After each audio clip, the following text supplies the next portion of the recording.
سلام ہے ان غزہ کے مظلومین کو. اور وہاں تو بچے مرد تو مرد عورتیں. آپ نے سنا ہوگا ان جوان لڑکیوں کا میں نے دیکھا تھا، وہ کہہ رہی تھی کہ ہم رات کو برقع پہن کر کے اور رات کو ہم حجاب پہن کر کے سو جاتی ہیں، اس لیے کہ بمباری میں جب گھر تباہ ہو جاتے ہیں، صبح لوگ لاشیں اٹھانے آتے ہیں تو کہیں ہم بے پردہ لاشوں میں نہ مل جائیں. سلام ان بہنوں کو. آج وہ عورتیں سبق لیں ان سے جن کو اللہ نے ہر طرح کی نعمتیں دی ہے.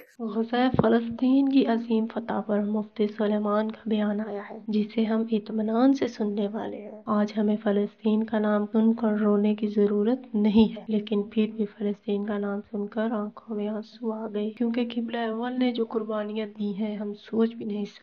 ان کی جانیں بھی گئیں، ان کے مال بھی گئے، پوری جو زندگی ہوتی ہے نا وہ برباد ہو گئی. اور جو بچے ہیں، جو کنیکشن ہوتا ہے بچوں کے ساتھ، وہ کبھی بھلا تھوڑی پائیں گے. ہیلو ہائے السلام علیکم، میں ہوں ابن ہوا اور آپ دیکھ رہے ہیں ابن ہوا ریئیکٹ. اگر یہ ویڈیو اچھی لگے اب اپنے پیاروں سے شیئر کرنا بھولیے گا. بہت ہی پیارا ٹاپک ہے فلسطین کی آزادی کا. اللہ اکبر.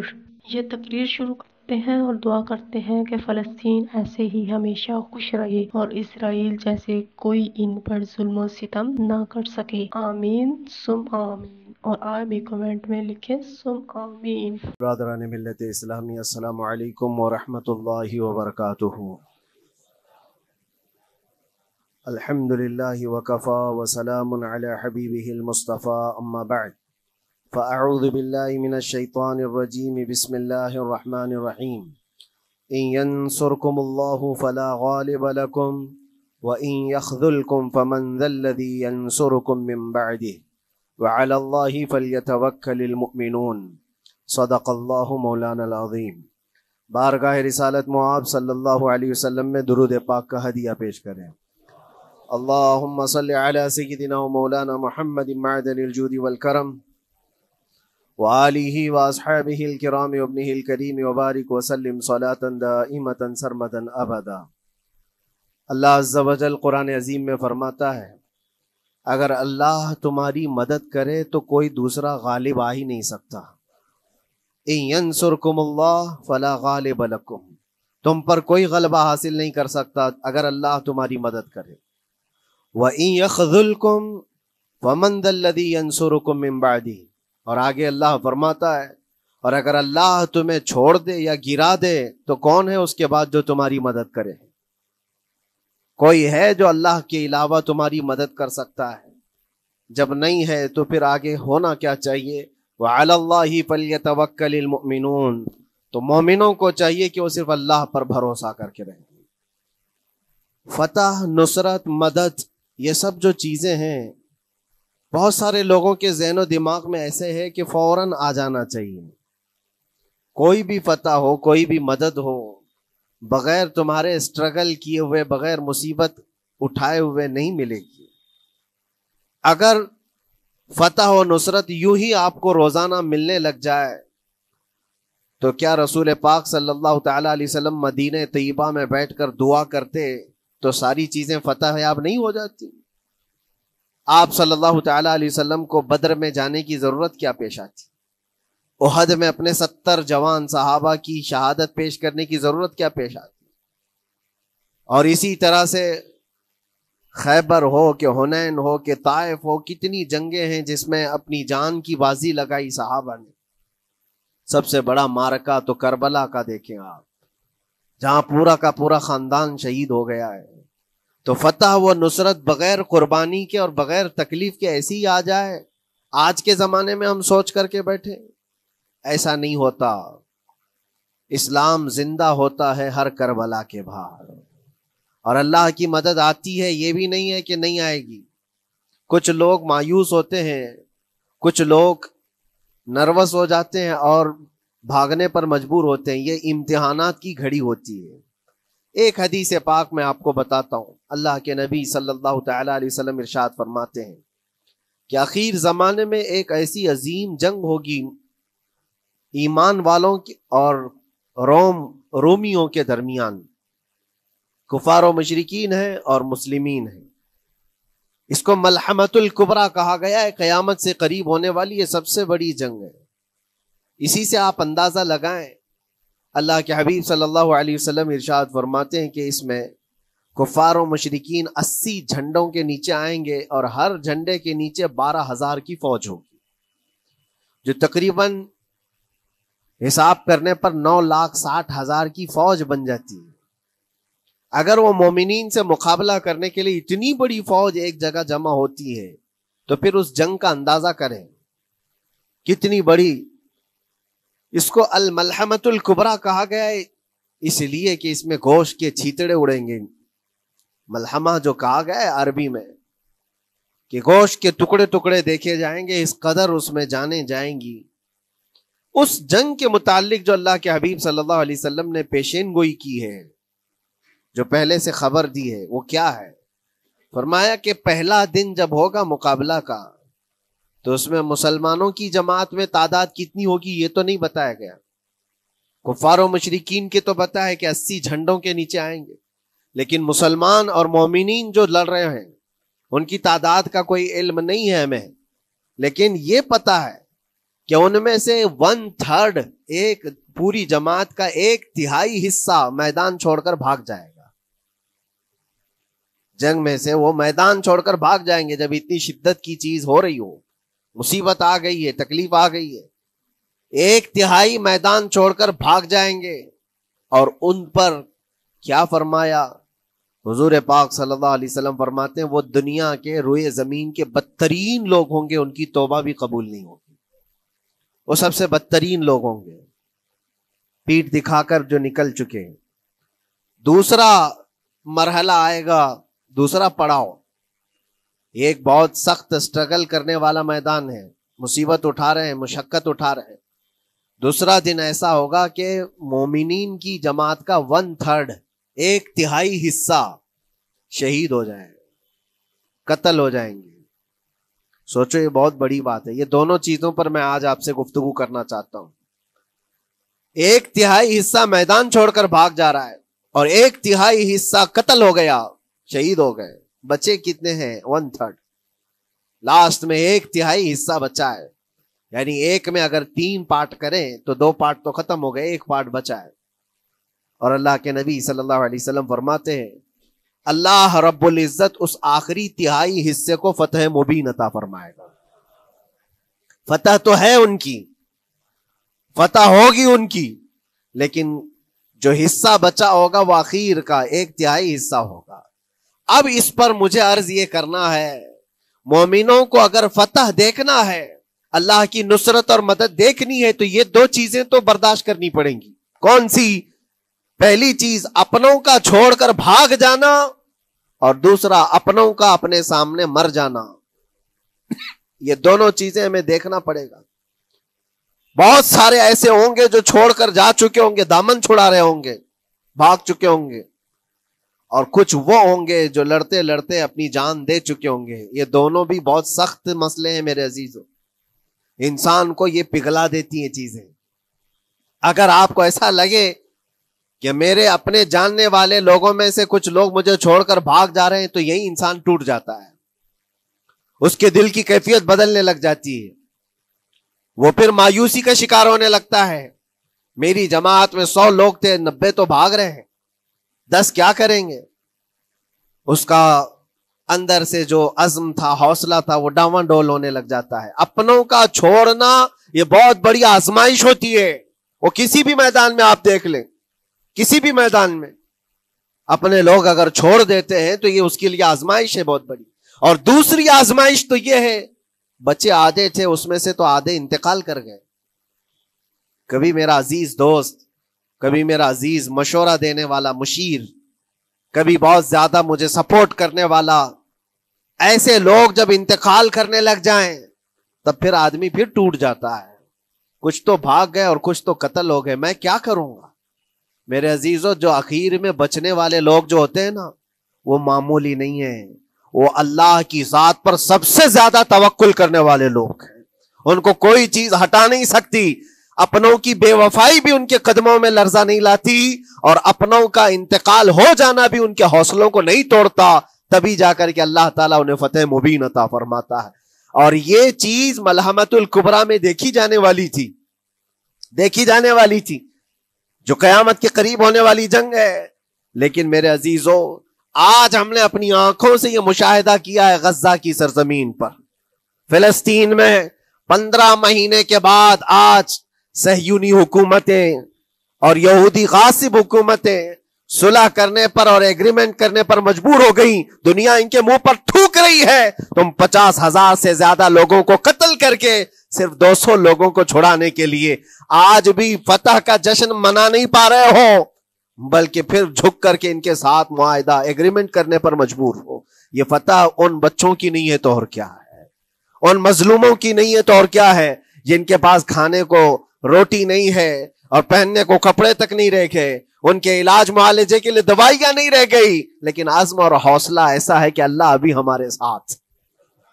میرے عزیزو، ان کے توکل اور ان کے عزم کے متعلق یہ صرف اور صرف اخبار کی باتیں نہیں ہیں، سوشل میڈیا کی باتیں نہیں ہیں. مخبر صادق رسول کریم صلی اللہ علیہ وسلم نے 1400 سال پہلے ہی بشارت دی تھی.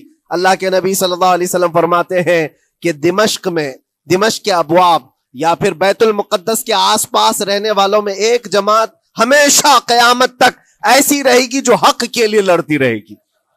حضور پاک صلی اللہ علیہ وسلم فرماتے ہیں حق کے لیے وہ لڑتی رہے گی، قیامت تک ایک جماعت ہوگی. اور ان کی فضیلت میں میرے آقا فرماتے ہیں کہ ان لا یضرهم خذلان من خذلهم، ان کو دھوکہ دینے والوں کا دھوکہ ان پر کچھ اثر نہیں کرے گا، یا پھر ان کو چھوڑ دینے والے یا ان کی بات نہیں کرنے والے، یہ سب چیزیں ان کو کچھ بھی ضرر نہیں پہنچائیں گی. میں اس سے قبل اسی مسجد میں آپ کے پاس اس حدیث کو دہرا چکا ہوں، بیان کر چکا ہوں. اللہ کے نبی صلی اللہ علیہ وسلم فرماتے ہیں ان کو کوئی چیز نقصان نہیں پہنچائے گی، دھوکہ دینے والوں کی دھوکہ دڑی ان کا کچھ نقصان نہیں پہنچائے گی. آپ ہو سکتا ہے سوال کریں، عمارتیں ٹوٹ کر راکھ میں بدل گئی، ہزاروں بچے قبروں میں سو گئے، کتنی عورتیں بیوہ ہو گئیں، کتنوں کے گھر اجاڑے گئے، کتنوں کے ہاتھ پیر توڑے گئے ہیں، بمباری میں وہاں پر کون صحیح سلامت رہا، 2 لاکھ کے قریب لوگ متاثر ہوئے، اور مولانا آپ کہتے ہیں حضور نے فرمایا حدیث میں ان کو کچھ نقصان نہیں ہوگا. یہ نقصان نہیں ہے تو اور کیا ہے؟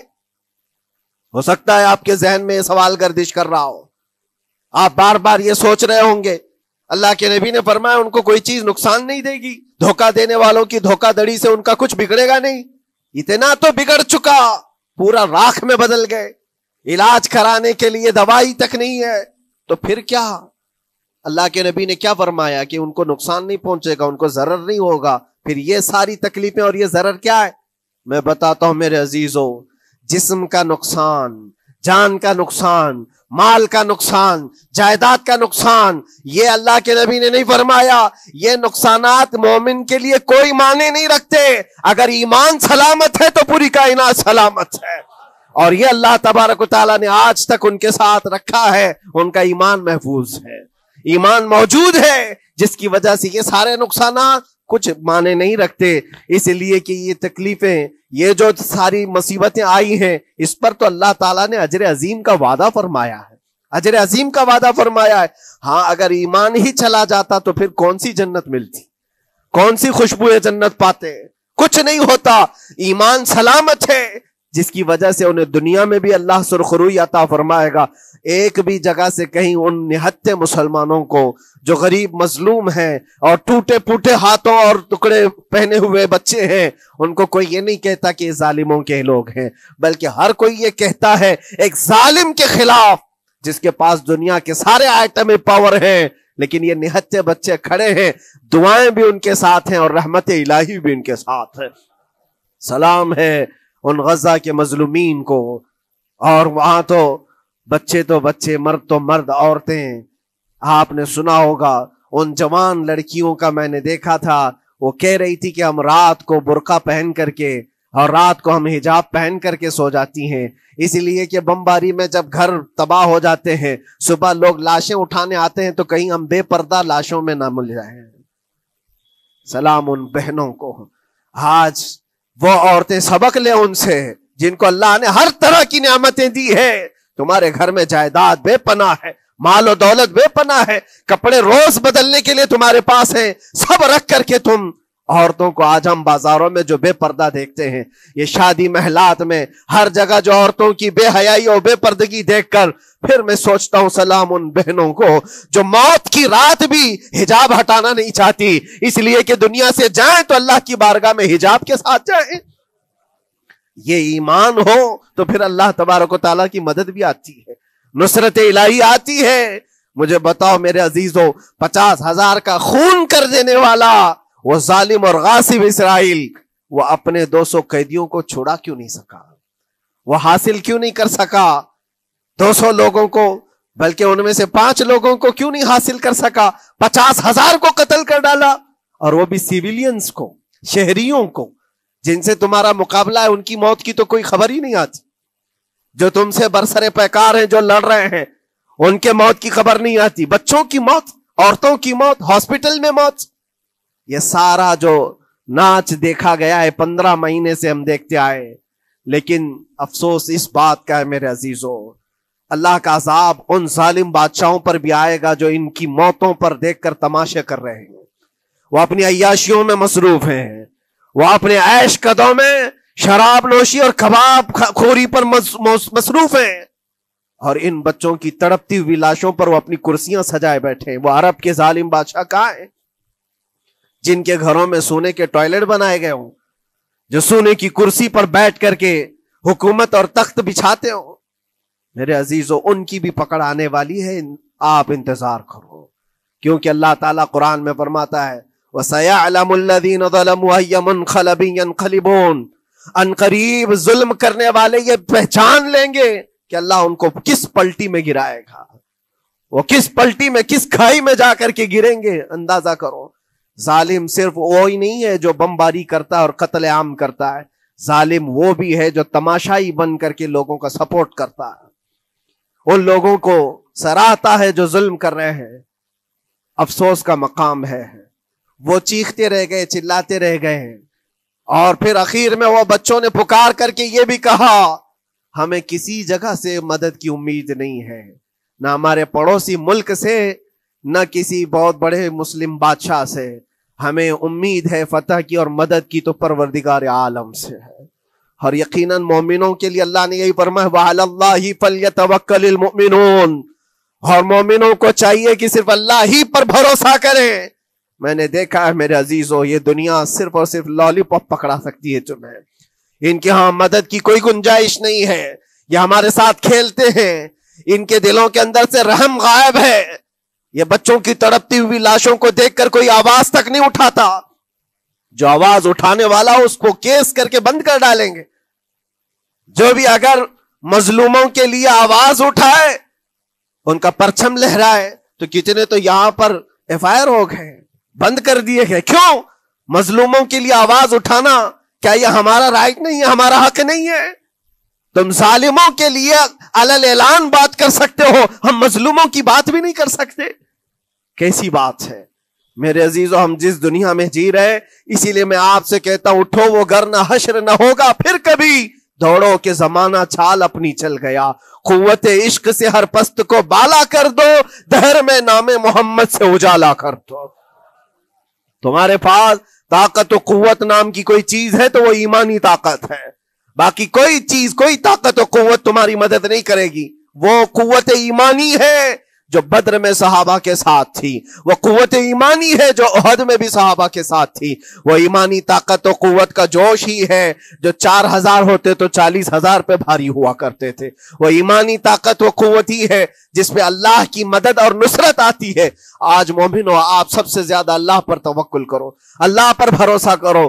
میں نے دیکھا ہے میرے اپنے معاملات میں 8 مہینے تک میں اسٹرگل کرتا رہا، پل پل دیکھتا رہا، اور ایسی زمین پر مجھے لٹایا جاتا جہاں فرشی بھی نہیں ہے، پتھروں کی زمین پر لیٹ لیٹ کر کے ہماری کمر ٹوٹنے پر آتی۔ اس وقت لوگ یہ کہتے فلاں کی طرف سے مدد آ جائے گی، فلاں کی طرف سے مدد آ جائے گی، ہم نے یہ لائن بھی لگا دی ہے، یہ سورس بھی لگا دیا ہے، ہر طرف دیکھتا رہا، اخیر میں پھر یقین ہوا مدد کہیں سے نہیں، میرے پروردگار سے ہی آئے گی۔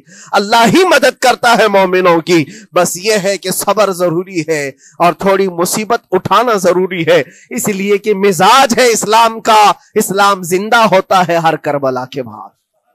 اپنی قربانیاں دو اور قربانیاں ضائع نہیں ہوتی، رنگ لائیں گی، ہماری شہادتیں رنگ لائیں گی، ان بچوں کی شہادتیں رائے گاہ نہیں جائیں گی جو 40,000 کے قریب شہید ہو چکے ہیں، وہ رنگ لائے گی۔ فتح بیت المقدس کے لیے ان کی قربانیاں، ان کی شہادتیں ایک عظیم باب بن کر کے نکلیں گی، ایک عظیم دروازہ بن کر کے نکلیں گی۔ آپ انتظار کرنا، وہ دن قریب آ رہا ہے جس کے متعلق میرے مصطفیٰ نے بشارتیں دی ہیں۔ ایک وقت وہ آئے گا جب امام مہدی کا ظہور ہوگا اور صرف پرچم اسلام لہرائے گا، وہ دن آئے گا، یہ قربانیاں ضائع نہیں جائیں گی میرے عزیزوں۔ اور اللہ کریم نے قرآن میں فرمایا، آپ لوگ ڈرتے ہوں گے مولانا پھر سے یہ ساری چیزیں بول رہے ہیں، ان کو برا لگے گا، ان کو برا لگے گا، بہتوں کو برا لگے گا، یہ میری بات نہیں، قرآن کہتا ہے وَلَوْ كَرِهَ الْكَافِرُونَ وَلَوْ كَرِهَ الْمُشْرِكُونَ۔ اللہ قرآن میں فرماتا ہے يُرِيدُونَ لِيُطْفِئُوا نُورَ اللَّهِ بِأَفْوَاهِهِمْ، لوگ تو چاہتے ہیں اللہ کے چراغ کو اپنے منہ کے پھونکوں سے بجھا دیں، اللہ کے چراغ کو اپنے منہ کے پھونکوں سے بجھا دیں۔ اللہ کا چراغ اسلام ہے، اللہ کا چراغ یہ قرآن ہے، اللہ کا چراغ رسول پاک کی ذات ہے، اور ظالم یہ چاہتے ہیں اپنے منہ کے پھونکوں سے اس چراغ کو بجھا دے۔ اور قرآن کہتے ہیں واللہ متم نورہ، اللہ تعالیٰ اپنے نور کو، اپنے چراغ کو مکمل کر کے رہے گا اور پوری دنیا میں غالب آ کر رہے گا۔ آخر میں یہ جملہ اللہ نے فرمایا، اگرچہ کافروں یہ بات ناپسند کرتے ہوں، اگرچہ مشرک یہ بات ناپسند کرتے ہوں، میں نہیں کہہ رہا، اللہ کہہ رہا ہے یہ بات تو بری لگے گی ہی۔ ایسا کیوں بولتے ہیں؟ اس لیے کہ یہ ہونے والا ہے جو قرآن نے کہا۔ یاد رکھو، زمین اوپر جا سکتی ہے، آسمان نیچے آ سکتا ہے، لیکن میرے رب کا فرمان کبھی ٹل نہیں سکتا۔ جو قرآن نے کہا ہے وہ ہو کر رہے گا، اور اسی پر ایمان ہم سب مومنوں کی شان ہے، ہم سب مومنوں کی شان ہے۔ بس آپ کے لیے ذمہ داری یہ ہے، آؤ ان برائیوں کی وادیوں سے جس میں پڑے ہوئے ہو، نوجوانوں سے میں گزارش کرتا ہوں، تمہاری نمازوں کا حساب کر لو، تمہارے اپنے اعمال کا حساب کر لو۔ اللہ کی مدد کو پکارتے ہو تو یقیناً اپنے چہرے صاف تو کر لو، اپنے دلوں کو پاک تو کر لو، اپنے اعمال، اپنی پیشانیوں کو مسجدوں کے سجدوں سے سجا تو لو۔ پھر مانگنے میں تمہیں ایک مزہ بھی آئے، ایک لطف بھی آئے، رحمان کی بارگاہ میں ہاتھ اٹھائیں تو آپ کو لطف بھی آئے، اپنے لیے بھی اور مظلومین کے لیے بھی مانگنے میں مزہ تو آئے۔ لیکن جب آج ہاتھ اٹھاتے ہیں تو پھر یہ دل میں بات آتی ہے، فجر تو قضا کر کے سویا تھا، عشاء تو پڑھا نہیں تھا، اور میرے حالات یہ ہیں، حرام کھایا ہوا ہے، کسی کا مال غصب کیا ہوا ہے۔ ان تمام معاملات کو لے کر کس طرح سے ہاتھ اٹھاؤ گے اللہ کی بارگاہ میں؟ پہلے اپنے آپ کو پاک کر لو میرے عزیزوں، جب صاف ستھرے ہو جاؤ تو پھر اللہ کی مدد بھی آئے گی۔ اس لیے کہ دنیا میں ہم نے دیکھا ہے، صاف پیالہ لے کر کے آؤ گے تو دودھ بھی ڈالا جا سکتا ہے اور مٹھائی بھی دی جا سکتی ہے، لیکن پیالے میں ہی کیچڑ بھر کر کے لاؤ تو دودھ دینے والا کیا اس میں دودھ ڈالے اور مٹھائی دینے والا کیا اس میں مٹھائی ڈالے۔ یہ تو دنیا والوں کا دستور ہے، بلا تشبیہ و بلا تمثیل۔ اپنے پاک دلوں کو لے کر اللہ کی بارگاہ میں جاؤ تو فوراً تمہارے لیے مدد بھی آ جائے، فوراً مدد بھی آ جائے۔ اللہ کریم ان غزہ کے نہتے اور مظلوم مسلمانوں کی فتح کو سدا قائم و دائم رکھے، اور ان کے ٹوٹے پھوٹے بکھرے گھروں کو اللہ تعالیٰ پھر سے آبادی عطا فرمائے، ان کے کمزوروں کو مولا طاقت و قوت عطا فرمائے، ان کے شہیدوں کو مولا اجر عظیم نصیب فرمائے، ان کی بیواؤں کو مولا صبر جمیل عطا فرمائے، ان کے یتیموں کو مولا طاقت و قوت عطا کرے، ان کی مسجدوں کی آواز اور ان کی گونج کو مولا پھر سے بلندی عطا فرمائے، اور ان کے صبر اور ان کے استقامت اور ان کے حوصلے کو مولا پورے دنیا کے مومنین کے دلوں میں قائم عطا فرمائے۔ ان کے ہر طرح کے حوصلے، ان کے صبر اور ان کے مجاہدانہ استقلال کو مولا ہم سب کے لیے ذریعے نجات عطا فرمائے۔ ہماری نسلوں کے لیے اللہ تعالیٰ ایک سبق آموز حکایت عطا فرمائے۔ مولا کریم تیرے دربار میں دعا ہے، ہم سب کو بزدلوں کی جماعت سے نجات عطا فرما۔ مولا ہم کو منافقین اور مشرکین اور کافرین کے وسوسوں اور ان کے تمام فتن و شرور سے محفوظ فرما دے۔ ہم سب کو ظالموں کے ظلم سے بچا، فتنوں کے فتنے سے بچا، شرین کے شر سے بچا، حاسدین کے حسد سے بچا، جلنے والوں کی جلن سے محفوظ فرما. خدایا قدیر و جبار آخری سانس تک ہمارے ہاتھوں کو غیروں کے سامنے پھیلنے سے محفوظ فرما دے. تو اپنا اور اپنے حبیبوں کا محتاج بنائے رکھ. وآخر دعوانا ان الحمدللہ رب العالمین. السلام علیکم. وعلیکم السلام.